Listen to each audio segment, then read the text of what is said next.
Hi, this is Mike with AskTractorMike.com, and this is Chris. And Chris and I used to work together. You may not understand watching my videos. I'm not a service guy. I'm a sales guy, and I know just enough about service to be dangerous. And a lot of times when I have a service issue, I'll call Chris or somebody else I've worked with in the past, and we'll talk. But we're going to talk today about changing blades on a brush hog. And we have a cutter here that's had the same blades on it for probably 20 years, and we're going to talk about our options.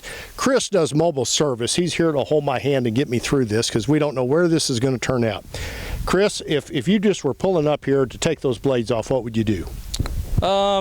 Being that I'm equipped with an air compressor and stuff like that, you know, find the right size socket, and you know, you're going to have an air impact or some sort of tool to get the nuts broke loose on the pin. But there are other options, you know, for some, you know, shade tree mechanics or do-it-yourself guys. You've got a torque multiplier here, and it's definitely an option. Basically what these are is similar to a gear reduction. So what this is going to do is multiply the torque that you put to it to break the nuts loose. They work really well for a manual tool. If you don't have an air compressor or an impact or something that's big enough to break these loose, you can use something like this. And the first thing we're going to do today is squirt some WD-40 down in the bolt area. The blades on this are held on by 2 carriage bolts, and there's 4 blades, so there's 4 bolts total. And the WD-40 has a new product I want to mention. It's got a flexible straw on it that is pretty cool. And this is a good place to show it going down in the area where it needs to. It's called Easy Reach.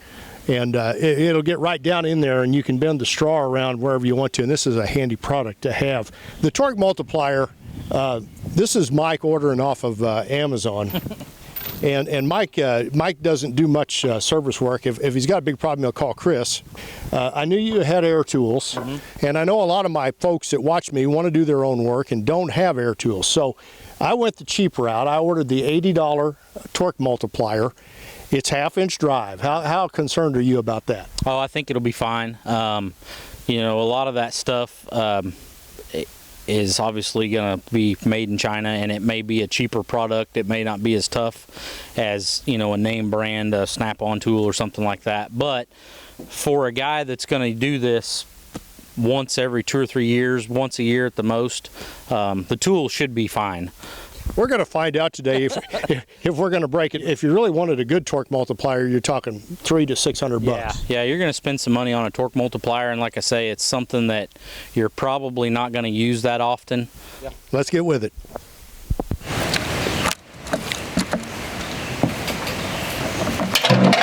Yeah.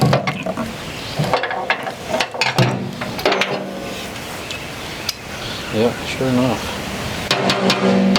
We broke it. We broke it. The hand will come off of it.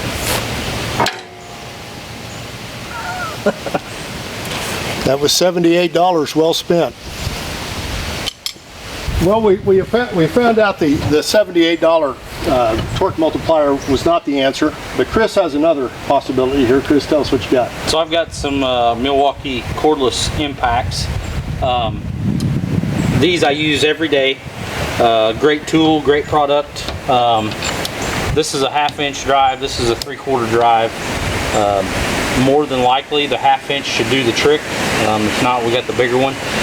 You can get some cheaper ones, you know, at some of the parts stores and Harbor Freight. They make a cordless impact that's, you know, pretty handy. It's kind of the same thing with the Amazon torque multiplier.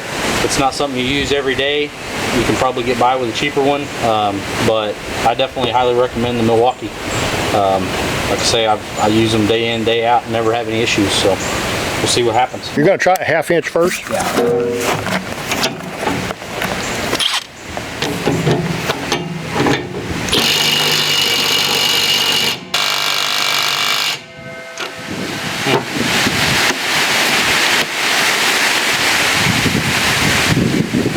Half-inch didn't budge it. Nope.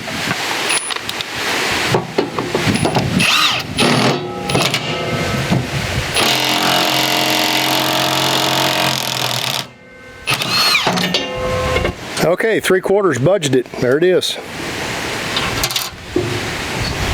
So the next fun part is going to be getting the pin out.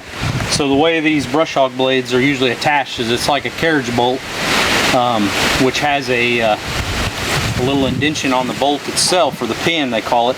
It's going to go through the stump jumper and the bar that holds the blades. So what that does is, as you put the pin up through there, it's going to keep it from turning when you go to put the nut and stuff on it. But what happens if you don't, change your blades regularly or sharpen them, getting that pin out is usually the biggest job.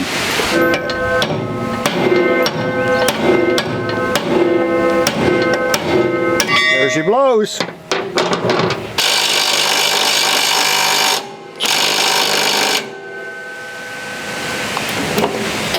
Now here we're going to show. So now we're going to use a 1/2-inch air impact versus the 1/2-inch cordless. Okay. The cordless wouldn't break, the 1/2-inch cordless will not break this loose. And you're going to lose some torque obviously with an extension on there, but let's see what the 1/2-inch air does. Okay. Done. First time. You're putting that nut back on there. You don't ever want to pound on threads or you'll never get the pin out. Right, yeah. Yeah, if you was using a punch like this and smacking on it with a hammer, you're liable to the punch to slide off and booger the thread up.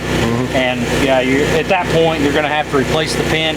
One thing I do recommend, when you go buy a set of blades, if you're going to change them, sometimes even if you're going to sharpen them, buy new pins. They're not that expensive. They come with the nuts, and a lot of times it's easier just to put new ones back in it than it is to reuse them.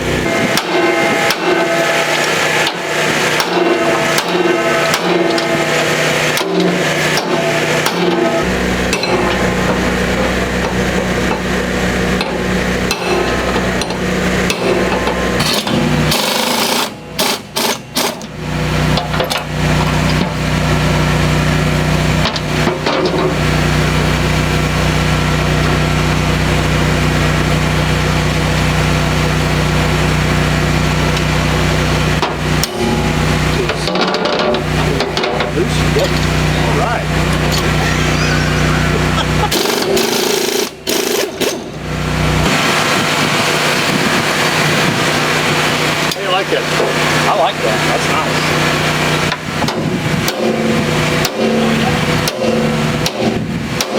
nice. I started this project to kind of give you options if you need to change your brush cutter blades at home without taking it to a dealership or a shop.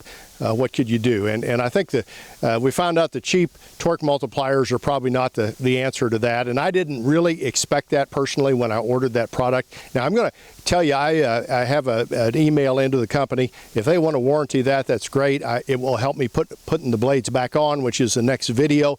But if they don't, I was probably using it over its capabilities, and I told them exactly what I was doing with it. And if they want to replace it, that's great. If not, it did what I expected. You get what you pay for. So that's probably not the answer.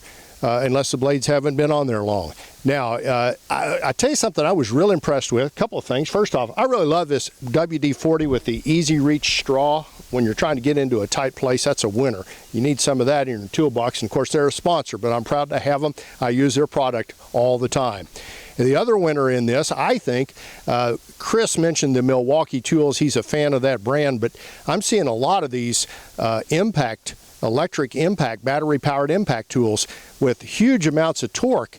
And if I could get by without having all the air compressor stuff around, to me, that's a wave of the future, and that may be where I go in the future when I'm buying tools, because I was impressed with what they did. Now, there was one bolt that the electric couldn't take off. It involved air tools, but if you had a newer cutter or the nuts had been off more recently, the battery-powered impact would have worked. Pretty impressive. I'm interested in that product, not just the Milwaukee brand, but the other brands as well. I may be an owner of that soon. The final winner, if you got a project like this and you don't want to get dirty and worry about which one of these options will work, load the thing up and take it to your dealer. They can zing those nuts off there, or call a guy like Chris. They can zing those nuts off of there with air tools and have the project done in no time, and you don't have to get dirty or worry about whether you're going to break something or break your knuckles or something like that. So that's my impression of options when you're trying to change blades. Again, in the next video, I'll talk about how to get the blades back on, because that's a pretty good job too. I survive on web traffic. I'd be honored if you'd subscribe to my YouTube channel, like my Facebook page, and share this video with other tractor enthusiasts. And if you have questions or comments, put them down below. We'll try to get back with you. Thanks for watching.